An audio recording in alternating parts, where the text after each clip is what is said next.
Seattle. Kupp is still trying to recover from a hamstring injury he suffered in training camp on August 1st. The Dodgers are 1-5 in September after losing by 7 last night in Miami. Dodgers pitcher Lance Lynn gave up 3 home runs in the 5th inning. Lynn has been tagged for 40 homers this season, tops in the major leagues. This is also a troubling time for Dodgers pitcher Julio Urias. Major League Baseball put him on administrative leave after his arrest Sunday for felony domestic violence. No debates, no speculation, just the info you need. That's your KBLA Sports Minute. I'm Ray Richardson on KBLA Talk 1580.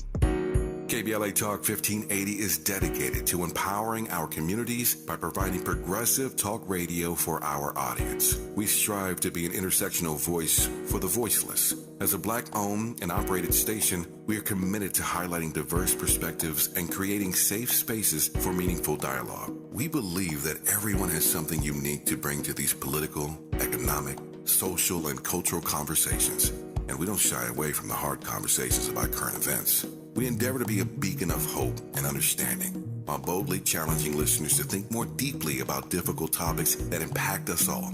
With this in mind, our mission statement at KBLA Talk 1580 is simple: to create an inclusive platform that promotes civil discourse through honest dialogue and encourages personal growth among our listeners, so they can become the active agents of change. Our vision is to establish ourselves as the premier radio network with relevant programming across the beloved community, connecting people through shared experiences and collective power for lasting impact beyond these challenging times.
Live from historic Leimert Park in Los Angeles, California, I'm Tavis Smiley, and I'm so glad to see you and me back in stride again.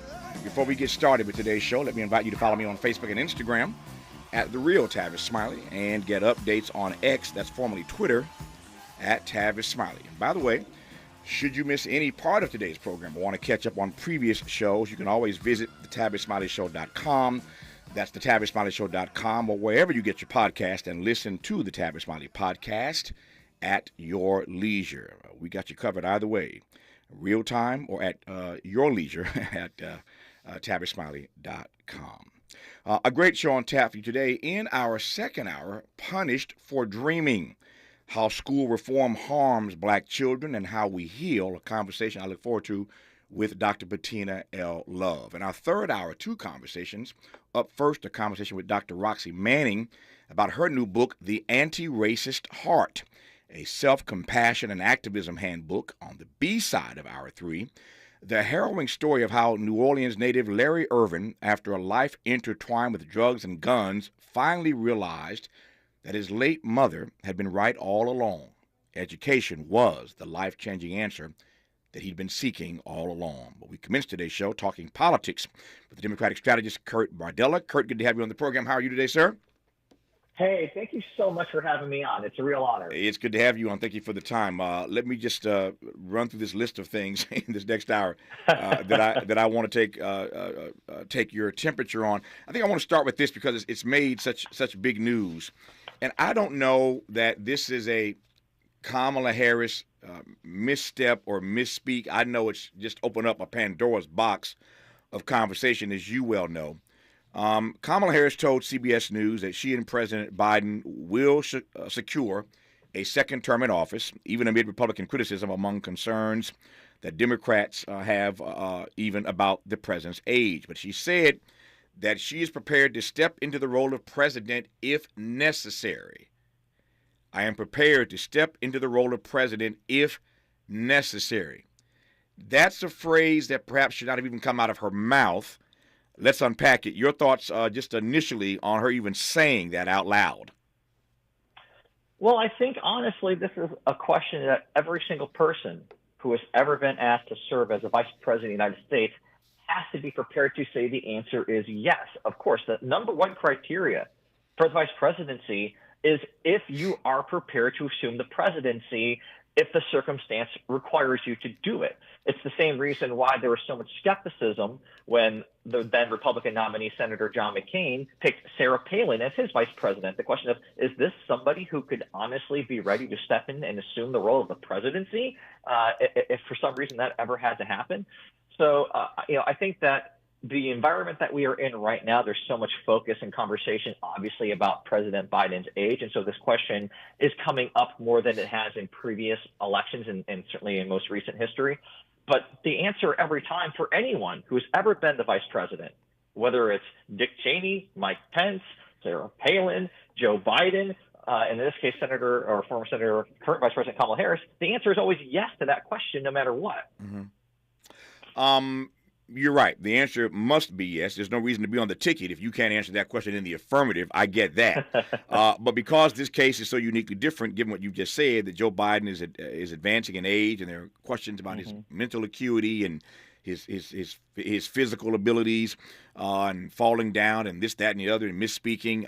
And every time Mitch McConnell freezes in public, the way he's done a couple of times, never mind what these doctors say, people see what they see. And when he has one of those episodes, it reminds people of the president's age. And so this situation is uniquely different, as I think you'll concede, than any other position that any prior vice president has been in. And so, again, this notion of her saying, I'm prepared to step into the role of president if necessary, this headline is everywhere today. Everybody's talking about and parsing what that language actually means. Let me come at this another way.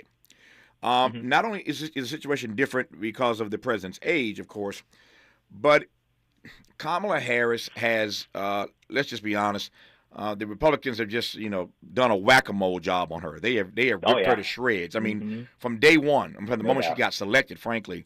But certainly in this first term, they have just done a job on her day in and day out of just treating her like a piñata, if I can put it that way, right? That's how they've treated her. On the other hand, if I'm being honest, it has appeared to me on a number of occasions that Kamala Harris, I believe, is in over her head. There are certain issues and certain comments and certain behaviors and other issues that suggest to me that while she's gotten better, I'm the first to admit that she's gotten better over this last year or so, but there was a point in time where it was clear that she was on a steep learning curve and had some work to do. So here's the question I want to put to you, Kurt, when we come forward, and we'll jump from there. And that is whether or not this situation is also uniquely different, not just because of Joe Biden's age, but because Kamala Harris is the vice president. Put another way, I'm wondering whether or not the Democrats are going to find themselves in a tough spot getting Joe Biden reelected, because everybody knows his age is a factor, and everybody knows if anything happens to him, Kamala Harris becomes the president. And might that be a reason to scare Americans considering voting for Joe Biden? Because if they think something might happen, and this is the person right here who then becomes the president, do I really want to cast my vote in that direction? A lot to unpack. Just getting started with Kurt Bardella on Tavis Smiley. What's your quarrel with the world? You're listening to Tavis Smiley.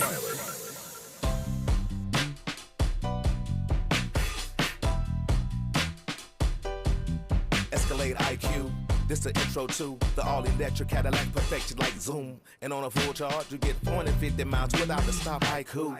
This is what I do. Daddy fat intellect since 92. Linked all the way back, panoramic roof. Come with 24-inch rim standard. Ooh, why? Shawty don't kill him. Cadillac diamond in the back, cold chillin'. And when I'm on attack, on the track is no ceiling. Sky's the limit. You hear me? Straight drop, no parachutes. Lay lines like a longitude and latitude. Deal it, beloved, clearly we're hustling. Bussin', truckin'. Cadillac. For more on the Escalade IQ, visit Cadillac.com. Available late 2024. GM estimate 450 mile range on a full charge based on development testing and/or analytical projection consistent with SCHA 1634 revision 2017 MCT. Range subject to change prior to production. Annual rates may vary based on service factors, including ambience temperature, terrain, battery age, and condition load, and how you use and maintain your vehicle.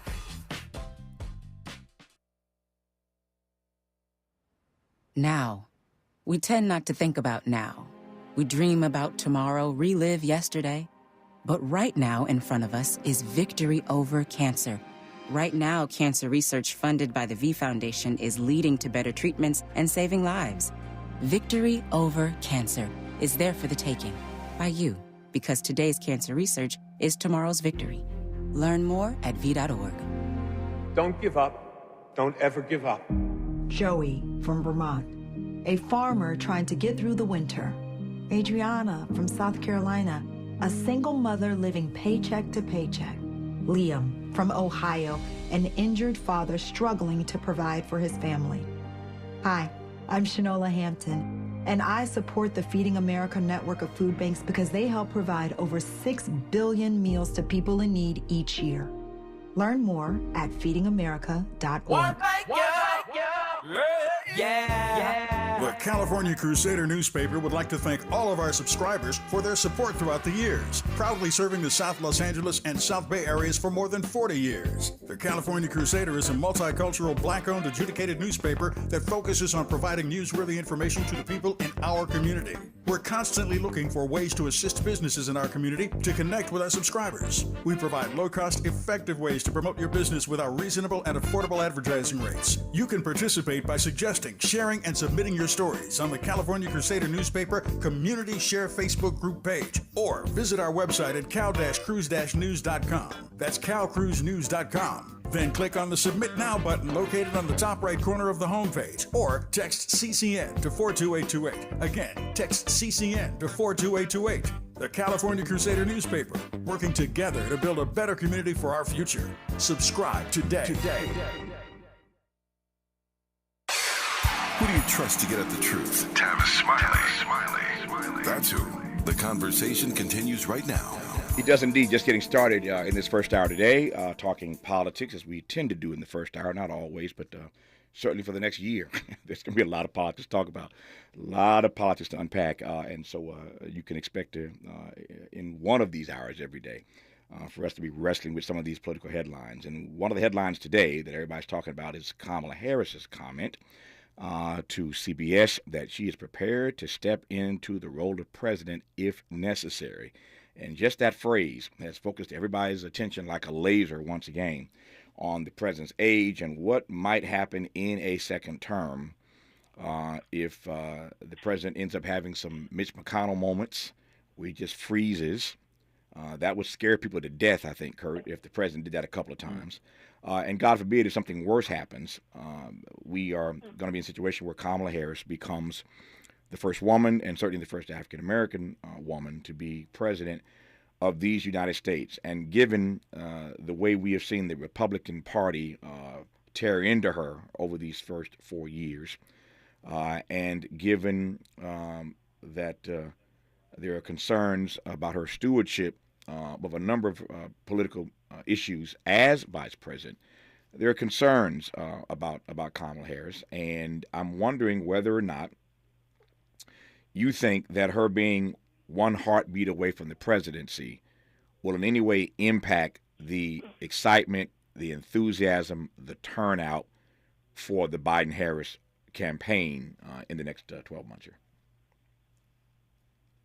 You know, I think that's a fair question. Yeah. And I think that obviously looking at the conversation happening uniquely around the age, frankly, of both who will be the Republican and Democrat nominees. And let's just be honest here, neither of them are spring chickens. So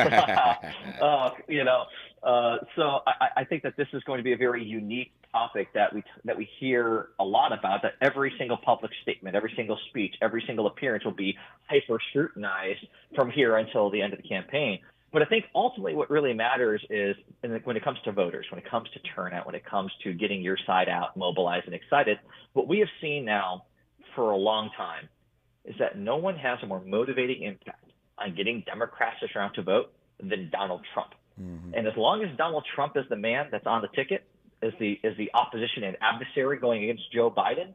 I think that Democrats are going to continue to do what we have seen, which is overperform. We saw that in the 2022 midterms, which was an election that Democrats, frankly, should have just gotten shellacked on, given the way that the approval rating was for the president, given the situation with the economy. Historically speaking, Republicans should have won 30 or 40 seats in the House alone. They didn't. They lost a seat in the Senate. They lost in places like Georgia and Arizona, places that they used to count on to win in these type of off-year elections. We see what happened just recently, where initiatives that involve the issue of abortion and women's rights end up driving up turnout big time for Democrats. And even in red states, these initiatives are losing. I think all of that packaged together just intuitively tells me that there is going to be plenty of motivation for Democrats to vote, and there's plenty of motivation for people to be turned off by Donald Trump and the extreme brand of MAGA-ish extreme Republican policies, because it's bigger than just Joe Biden or Kamala Harris. Because I think that ultimately the decision that voters will make is no matter who's actually in the office or how old anybody is, if you think that it's good to ban books, if you think that it's good to lose your rights, if you think that it's good to have, fat cats in Washington and old white men make decisions about what you can do or can't do with your body, that's really what's at stake in this election. If you think that democracy is worth saving and having free and fair elections without the threat of violence and mayhem and criminal activity, that's the choice that voters are going to make. And that's just a bigger question than how old Joe Biden is or if you're scared of Kamala Harris. And let's just be very clear here. Republicans are going to throw everything they have at villainizing and demonizing and using fear to try to scare voters when it comes to Vice President Harris. As you said, they've been doing that for 2 years now. Kamala Harris represents everything the Republican Party is terrified of. A powerful woman of color on the precipice of history. Everything Republicans are doing, every policy that they champion is designed to stop someone like that from reaching for the highest bar possible. So of course they're going to try to scare the living daylights out of everybody. I just don't think that they're going to be able to ignore the fact that while they're doing that, their leader, their standard bearer, is going to be spending every other day in court. Yeah. Let me pivot. I'm just curious, and I'm not. Let me just say up front, I'm not making a comparison. I'm just asking because it popped into my head. How much of the shellacking that John McCain took, you think had to do with the fact that he had Sarah Palin as his running mate? I think that I did think it mattered. Obviously, Barack Obama was a once-in-a-generation political candidate who, his skill and charisma, was something that we've never seen in the 21st century here. But I do think that when McCain picked Palin, that was the beginning of the end right there for his campaign. Just someone who was proven to be untested, not knowledgeable. You used this phrase earlier, completely in over her head, not even having close to the experience that Kamala Harris had when she became vice president, being a former senator, attorney general of California. So I think that McCain picking Palin, which was a purely political choice designed to cater to the GOP base, it kind of pierced that maverick, not going to play the same political games brand that he had, because he did make the political choice. Had he done what he wanted to do, which was to pick a Democrat, Joe Lieberman, to be his running mate, which is what we learned later on is really where his heart lied. That would have been, he may not have won, but it would have been a transformational moment in politics. Instead, he went with the most extreme person that really paved the way for the current politics of MAGA and Donald Trump. Before there was Donald Trump, before there was Steve Bannon and Breitbart, there was Sarah Palin. That's what started this whole cycle of spiraling for the Republican Party. Yep. You are the Democratic strategist. I'm just a lowly talk show host, but I will tell you this, Kurt Bardella, that I think what Kamala Harris said, that she's prepared to step into the role of president if necessary, is both the right and wrong answer, and sometimes it can be both. It's the right answer, as you said earlier, because you want to know that the vice president is willing and able and capable. I combine those two words: willing, able, and capable of stepping into the office of presidency if necessary, if called upon. So that's the right answer. Yes, I'm ready if necessary. It's also the wrong answer because, again, shines this spotlight on this conversation that, frankly, they don't want to have. Because you're a strategist, you know this message, you know this point I'm about to make now quite well. When you're on the campaign trail, what you want to do is to stay, as they say, what? On message. You want to stay on message. And I think any commentary that comes out of her mouth about her being ready to assume the role if necessary, raises this question, this issue that they really don't want to deal with any more than they're going to have to about Joe Biden's age. I think that they got to be more disciplined. She's got to be more disciplined in just staying away from that. There are any number of ways to address that issue without using that line. You stay on message and you just avoid that sort of terrain. I digress. Yeah. But I take your point and I've expressed myself. Let me ask you this. Go ahead. Let me jump in here for one second. Sure. And I'm going to wear my strategist hat for 1 second. Okay, here. put it on. I agree with everything you just said, believe it or not. But here's the only way you can get to that point is if you take that question one time directly and you don't run from it. So now, anytime she is ever asked again, she can just say, you know what, I've asked and answered that question. We're moving on. There you go. Fair enough. Again, that's why you're the strategist and I'm just talk show host. So I take that point.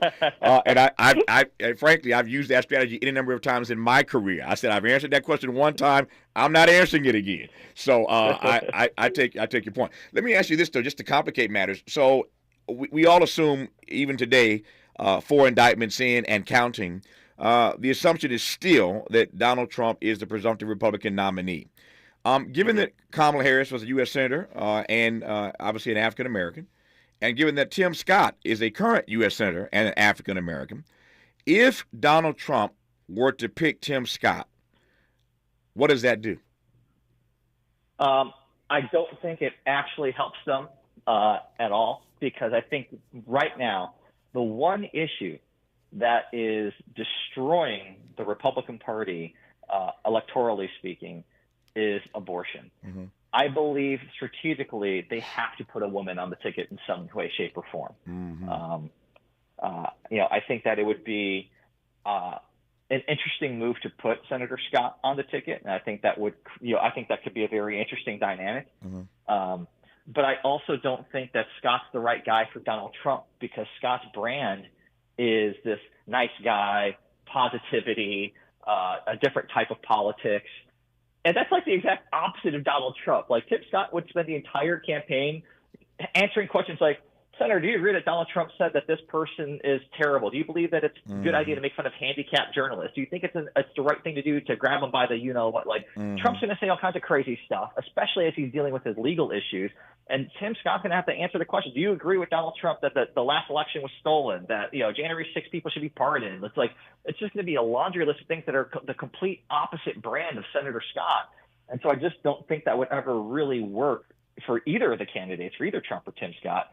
And I just think ultimately that Republicans know that they need to put a woman on the ticket to try to make some headway politically on the Roe v. Wade issue. So if you're right about that, and that's, again, why you're a brilliant strategist, if you're right about that, it would seem that Nikki Haley would be, her comments about Trump notwithstanding, she's been the one that's been, one or two people. I mean, I'm not really counting Asa Hutchinson or Will Hurd.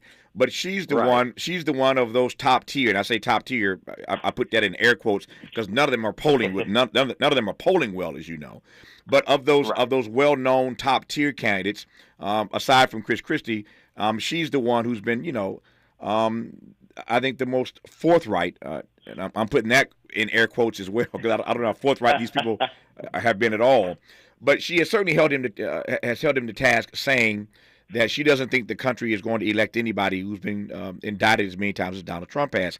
She said that and other things in a variety of ways, offering some candor, some truth about the way the country sees Donald Trump. Now, having said that, she's also the only woman out there at this level that I can see right now that Trump might consider putting on the ticket. Am I missing somebody? I think that one of the people that I noticed during that last, we'll call it a debate that the Republicans had not that long ago, I noticed that South Dakota Governor Kristi Noem ran a TV ad during that debate that was basically a, hey, pick me for vice president ad, which I thought was very interesting. I don't think that Donald Trump is going to pick someone that is running against him, because I don't think his ego would ever allow him to do that, to be quite honest. Unless that person is just effusively praising him left and right. But I think that he, as what we've seen about him, he views people who do anything contrary to what he wants them to do as a grave betrayal. And they're, that they're trading on, I made that person owes me. And that's what we're seeing with how he has handled Ron DeSantis. I mean, he's like, I made Ron DeSantis, and how dare he even run for anything, while I'm still out there. So, I think that the vice presidency pick for the Republicans, and especially again, looking at it through the lens, it'll probably be a woman. Like, you're going to hear names like, Governor Noem. You're going to hear names like Elise Stefanik, like Carrie Lake, like Marjorie Taylor Greene. Like that's the direction I think that Trump is going to go. Yeah. There's another major story out today with some new poll data from CNN. And their headline suggests that Biden's unpopularity could give Trump his shot at reclaiming power. That Biden's unpopularity could give Trump his shot at reclaiming power. I'm working my way through this piece, but there are a couple of things that jumped out at me when I saw the headline this morning, prepping to come on the air today. And the first is that both of these guys are unpopular. Number one. Yeah. So I'm not sure I'm going to fall for that banana in the tailpipe, as we say, because they're both unpopular. But number two, I had a guest on this program a week or so ago who said something that I hadn't really thought about, and I've been noodling it since then. And that is that given how divided the country is, from this point forward, it is highly unlikely that we will ever have a president whose popularity numbers rises above a certain point. And it's not going to rise above that point again because the country is so divided that you're not going to have a candidate who can, no matter how populist his or her agenda is, there's no pluralism here. You're not going to get above 50%. Ever again, because again, the divisive nature of our politics. So I'm not sure I buy this headline that Biden's unpopularity could give Trump a shot at reclaiming power. I see what they're getting at. What's your take on that, Kurt Bardella? That's 100% right. We are in an incredibly polarized country right now. And the days in which any president consistently polls above 50% are over. No matter who the president is, at least 35% of the country is going to hate that president no matter what, just because they have an R or a D next to their name. It would be different if the poll was Biden's widely unpopular, but Donald Trump is hugely popular. Well, yeah, that would be a problem, obviously, but that's not the case.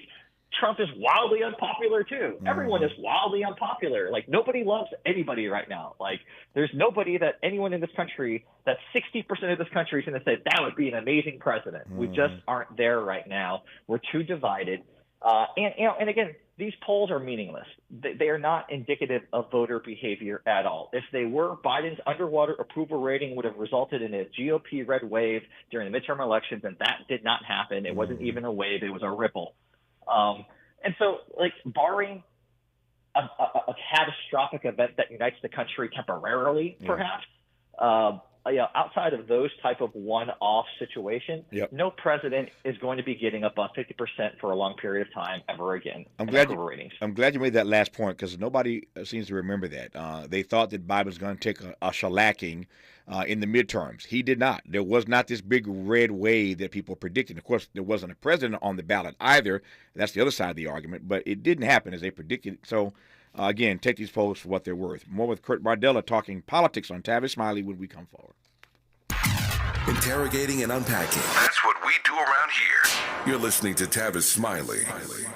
If you're like me, 60 and retired, making ends meet, especially here at the supermarket and drugstore, is tough. I'm so blessed to have found BenefitsCheckup.org. It's a free and confidential website from the National Council on Aging that connected me to $1,200 a year in programs that help pay for food, medicine, utilities, and more. Maybe it can help you. BenefitsCheckup.org. My daughter was diagnosed with a rare malignant rhabdoid tumor on the spine. They sent her straight to St. Jude. My hope was gone. But when you get there, everyone's like, hey, we're not going to give up. And when you see other people not giving up on your child, that makes all the difference in the world. When I found out I didn't have to pay, I was just grateful. They saved my baby's life. Finding cures, saving children. Learn more at stjude.org. I'm Mike Moore. Here's the latest from the Black Information Network. The family of a man who died after an NYPD sergeant threw a cooler at him is pushing for charges. They're calling for murder charges against Sergeant Eric Duran, who is currently suspended without pay. Last month, 30-year-old African-American Eric Dupree was running away on a scooter after police say that he was caught selling drugs. That's when video shows Sergeant Duran threw a cooler at him, causing him to fall, hit his head, and die. A study done by an Eastern Michigan University sociology professor finds black men are over twice as likely to be pulled over driving in Ann Arbor than anyone else. The racial bias study also found black men are 5 times more likely to be searched. Dr. Kevin Karpiak says he did the study, which was commissioned by a former police chief. And that's the latest. I'm Mike Moore from your 24/7 news source, the Black Information Network and BINnews.com. See the busy drive on that 710, slow and go on the 60, and troubles in Mid-City, Santa Monica Freeway 10. West 10 as you get towards Normandy. A crash now cleared, but right around Vermont, the busy drive. Our 60 westbound, right as you get to Fairway Drive. Earlier wreck cleared, but we're loaded up here from the 57. Troubles in Long Beach on the 710 south at Del Amo Boulevard. Reported an accident, but they haven't said which traffic lanes, if any, are blocked. We do have that slow drive from Elise Florence. Studio City, stalled vehicle on the 101 south as you get towards Vineland. That is in the left lane, covered away from the Van Nuys area. A very busy drive. Lowe's knows how to save pros time and money. Right now, get up to $1,500 off select major kitchen appliances because Lowe's knows savings. Lowe's knows pros. Valid 8/24 through 9/13. Exclusions apply while supplies last. See Lowe's.com for details. Hi, I'm Kyle at Blindster.com. If you're like many people, you may think custom blinds is a job for expensive professionals. Well, at Blindster, if you have a tape measure and a screwdriver, you can install our custom blinds and save big. And right now, save 50% off any order during our Labor Day sale. Blindster.com. This is the KBLA Sports Minute with Ray Richardson. I'm a bad man. Today is the semifinal round in the women's bracket in the U.S. Open tennis tournament. Coco Gauff, the 19-year-old sister from Delray Beach, Florida, is making a strong run for her first Grand Slam title. Coco faces Karolina Muchova of the Czech Republic at 4 p.m. today in Arthur Ashe Stadium. The Rams made it official. Wide receiver Cooper Kupp will not play in their season opener Sunday at Seattle. Kupp is still trying to recover from a hamstring injury he suffered in training camp on August 1st. The Dodgers are 1-5 in September after losing by 7 last night in Miami. Dodgers pitcher Lance Lynn gave up 3 home runs in the 5th inning. Lynn has been tagged for 40 homers this season, tops in the major leagues. This is also a troubling time for Dodgers pitcher Julio Urias. Major League Baseball put him on administrative leave after his arrest Sunday for felony domestic violence. No debates, no speculation, just the info you need. That's your KBLA Sports Minute. I'm Ray Richardson on KBLA Talk 1580. Hello, I'm Scott Strauss. On 9/11, I was a New York City police officer assigned to finding survivors buried under the rubble of the World Trade Center. Those were difficult days, but what kept me going was seeing the way Americans joined together in unity. It didn't matter if you were a Democrat or a Republican or anything else. For 9/11 this year, now a National Day of Service, let's rekindle that spirit of unity by doing good deeds. Visit 911day.org to learn more. Be ready for extreme heat in your area. On days when extreme heat is expected, take action to keep your home as cool as possible. Set your air conditioner to 78 degrees. If AC isn't available, close blinds and curtains on all windows and run fans counterclockwise. Or find your nearest cooling center. Transportation help may be available. Learn more at heatreadyca.com. Brought to you by the state of California. I'm David Goldberg, a bilingual elementary school teacher and president of the California Teachers Association. As we start a new school year, there's something new happening in California's public schools. They're called community schools, where families, students, educators, and communities are making decisions as one. As a parent, I feel like we're really valued as partners in the education system. Community schools are bridging the systems of academics with the community. The curriculum is designed around the students and their academic needs. I know community schools are working. We see it in parent involvement. We see it in student academics. We saw double-digit gains in math, English, and reading scores. It's a more innovative, holistic approach to educating students. I really feel like this is the first time that we're really seeing a system change in our school. It's innovative, fresh, And they're already working. We invite you to learn more about community schools as we come together to reimagine public education here in California. And that's why CTA brought you this message. Smart talk for curious people just like you. You're listening to Tavis Smiley. Tavis Smiley and Kurt Bardella, to be exact, as we talk politics in this first hour today. Kurt Bardella, Democratic strategist, and we are moving through a number of headlines politically that need some interrogating, including the following. Kurt, you got your seatbelt on? Oh, yes, sir. All right, here we go. Here's some breaking news for you. Mike Huckabee. You recall? He says, "Oh God." You recall Mike Huckabee, right? Unfortunately, yeah. Yeah. Former Arkansas governor, once himself a candidate for the Republican nomination, and has been for some time a media pontificator. His daughter, as you know, is now the governor of Arkansas. But Huckabee says, and I quote, 2024 will be the last election decided by ballots rather than bullets if Donald Trump loses over legal issues. 2024 will be the last election decided by ballots rather than bullets if Donald Trump loses over legal cases. Now, this is exactly the kind of rhetoric that one does not need in a campaign like this. All the data indicates that there's going to be a significant uptick for those who watch this kind of stuff. I've talked to many of them. Everybody concerned about a significant uptick in political violence between now and Election Day. And you got Mike Huckabee saying what I just quoted, that this is the last election to be decided by ballots rather than bullets if Donald Trump loses over these legal cases. I don't even know what to say about that, Kurt. So I'll let you say something, because I don't want to say the wrong thing on family radio. So I'll let you respond. Well, it sure sounds like that's something a domestic terrorist would say, that if they don't get their way, there's going to be violence. Mm-hmm. I am so sick of the Republican Party standing by and allowing people like Mike Huckabee to broadcast this type of garbage, this anti-democratic rhetoric, and not call it out for what it is. It's domestic terrorism. The idea that if Donald Trump is held accountable for his alleged crimes, that there would be violence and that we will never have a violence-free election ever again. Like, that is a chilling thing for anyone to say, especially somebody who once aspired to be the president of the United States. And after what we saw on January 6th, we know the rhetoric isn't just words. It's not just hyperbole. It's not just shock jock for effect, BS. The people who are the audience of the MAGA extremists, they treat these words like marching orders. They will act on them. And when there is violence, when there is bloodshed, people like Mike Huckabee and anybody that's in that party that doesn't call this out right now, they will have blood on their hands. Let me probe this a little further, because it's one thing for Huckabee to say that. It's another thing for it to become a self-fulfilling prophecy, which is the point that you made a moment ago.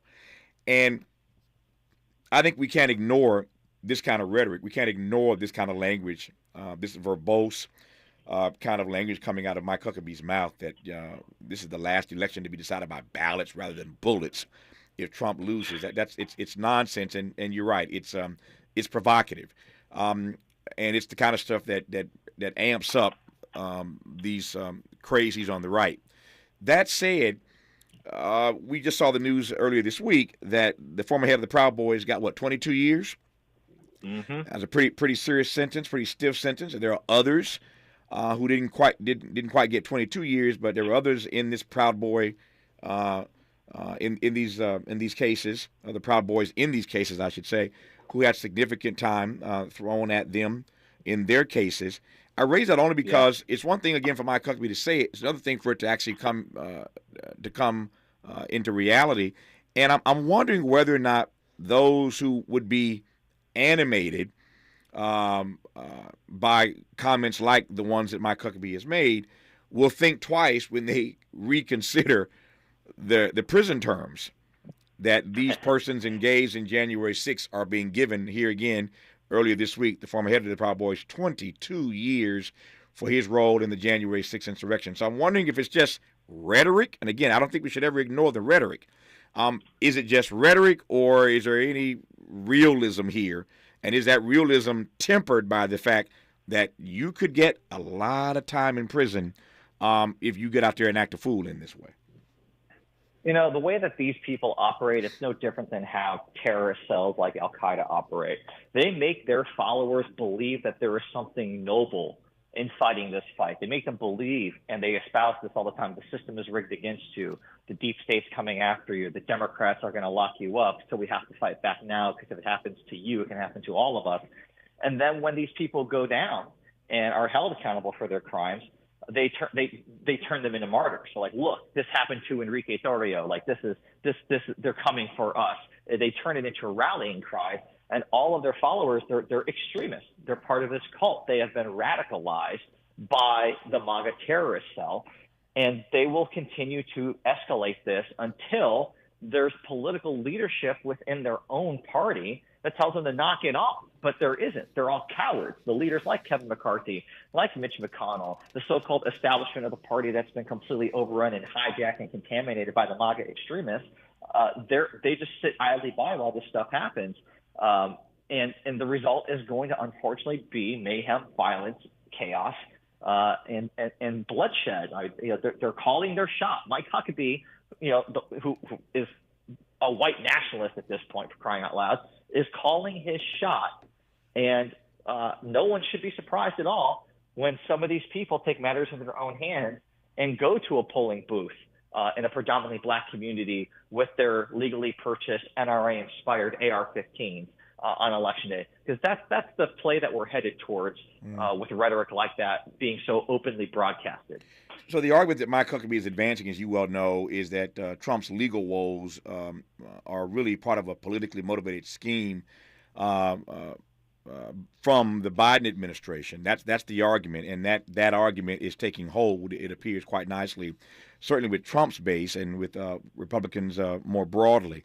And so I have been concerned and remain concerned about whether or not the frame that we are in, where it appears that to that audience, at least, it appears not that Donald Trump is a criminal, but that the Biden administration and Democrats are, again, politically motivated in coming after Donald Trump.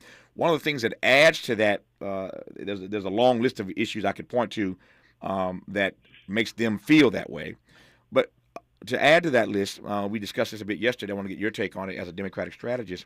There is now this constitutional debate over Trump's eligibility to run. And it's taking hold with a number of Secretary of States and AGs around the country. The idea of barring Donald Trump from seeking the presidency on grounds that it would violate a particular clause of the 14th Amendment. You've been reading about this. It's a case specifically out of Colorado. But there are other persons now, again, as I mentioned, in positions of authority around the country, who are also taking a look at this clause in the 14th Amendment and whether or not there is a way to keep him off the ballot. We'll talk about that with Kurt Bardella when we come forward on Tavis Smiley. For all the freedom-loving folk, this is Tavis Smiley. I feel like freedom. What is dedication? My biggest fear in the middle of my addiction was that my kids wouldn't have a father. And I started thinking, you know what? This isn't my story. I definitely had to become a better man to be a better father. It's important to me that my kids are empowered and truly believe that if they can think it, they can do it. That's dedication. Visit fatherhood.gov to hear more. Brought to you by the U.S. Department of Health and Human Services and the Ad Council.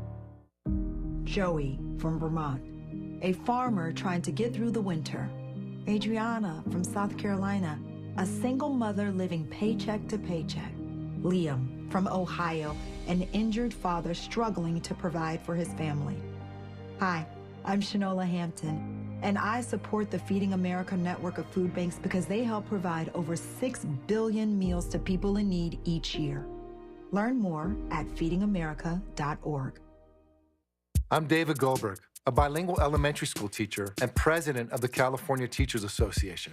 As we start a new school year, there's something new happening in California's public schools. They're called community schools, where families, students, educators, and communities are making decisions as one. As a parent, I feel like we're really valued as partners in the education system. Community schools are bridging the systems of academics with the community. The curriculum is designed around the students and their academic needs. I know community schools are working. We see it in parent involvement. We see it in student academics. We saw double-digit gains in math, English, and reading scores. It's a more innovative, holistic approach to educating students. I really feel like this is the first time that we're really seeing a system change in our school. It's innovative, fresh, and they're already working. We invite you to learn more about community schools as we come together to reimagine public education here in California. And that's why CTA brought you this message. Wake up, people.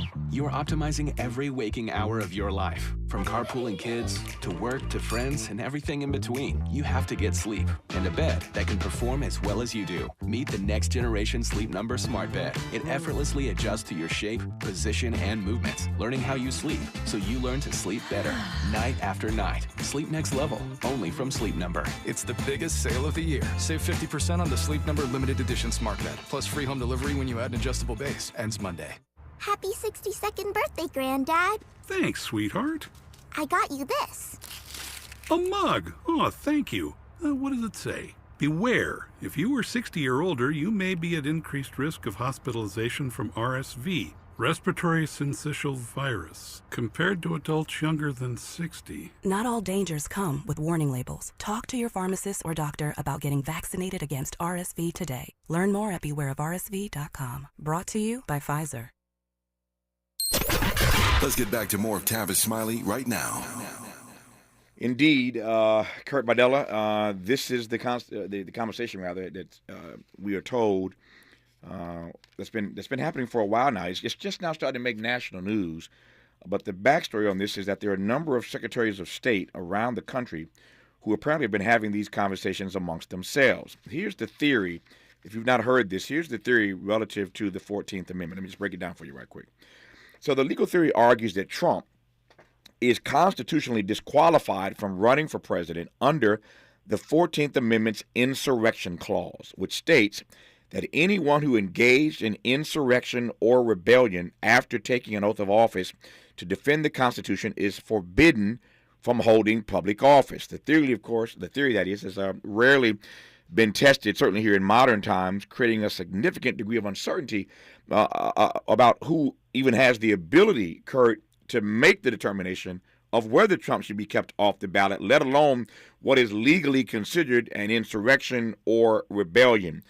But now that theory is being tested. But that's the argument, that under the clause, the insurrection clause of the 14th Amendment, he would be violated from even appearing on a ballot because of his engagement in insurrection or rebellion activity. Now, there are 50 states, as we know. There are 50 different ways of doing this, and I can see a situation, Kurt, want to take your read on this. I can see a situation where some of those 50 states go about this in their own way. And if you play this all the way out, there could in fact be a number of states that read the 14th Amendment in this way. I'm talking now clearly about blue states. But what if some of these blue states, some of these secretaries of state and AGs in blue states read the 14th Amendment this way and refuse Donald Trump to be on the ballot in their states? I mean, you got a real mess on your hands, and we ain't even got to the Electoral College and what that looks like at that point. But anyway, I'll shut up. You take my point. What's your read of all of this conversation about the 14th Amendment and whether or not there's a way to keep him off the ballot in certain states or all states? Well, I think ultimately, no matter where this starts with whatever state, in this case Colorado, it will ultimately end at the Supreme Court. That's going to be the ultimate arbiter or something like this. I certainly, from a legal scholastic standpoint, understand and agree. Like the amendment, the 14th Amendment is pretty straightforward about what disqualifies someone from running for office. In this case, how we would allow someone who fomented a rebellion and a violent overthrow of the certification of a free and fair election, that person should never be allowed to run for any public office ever again. That person belongs in jail. And if anybody else had done this, that's exactly what would have happened by now. So I get that part of it. Mm-hmm. However, from a health of democracy standpoint, the voters ultimately are the ones who have to make that decision. I think that our country is too fractured. We are hanging on by a thread right now. I don't know if people realize how close to the edge we really are, and that if there is a judicial process that removes the person that Republican voters certainly believe should be their representative on that ticket on the ballot, I can't even imagine what's going to happen, but it's going to be messy. It's going to be violent. It's going to be ugly, and it could rip our country to shreds. And I just don't know that we're strong enough right now as a union to withstand something like that process unfolding, whereas the best outcome really is for the voters to make that decision definitively, as they have done all throughout history. We've never had a situation where somebody was denied the opportunity to run. Nevertheless, the person who's frankly the front runner as well. Yeah. That's very, very dicey. And ultimately, again, I don't believe that the Supreme Court that has a Brett Kavanaugh on it, that has Trump appointed justices, is gonna do that anyway. Yeah. Dicey is the right word. It's a dicey situation, but trust and believe you'll be hearing a lot more about it in the weeks and months ahead. This idea of barring Donald Trump from seeking the presidency on grounds that it would violate the 14th Amendment, given his role in the insurrection or rebellion, as it were, on January the 6th. You choose your word. And how do you define that anyway? And moreover, he has not been as yet, Kurt, as you know, found guilty of that. He's been charged on that, indicted on it, but he's not been found guilty of it. So again, dicey is the right word. We'll leave it there for the moment. We'll come back to it. I promise you in the coming weeks, there'll be a lot more conversation about it. When we come forward with Kurt Bidella in our remaining moments with him, I could have started our conversation here, but I mentioned a few times he's a brilliant Democratic strategist, but he was once a staunch Republican and a rising star, believe it or not. We'll hear about that when we come forward on Tavis Smiley. From Leimert Park with love, this is Tavis Smiley.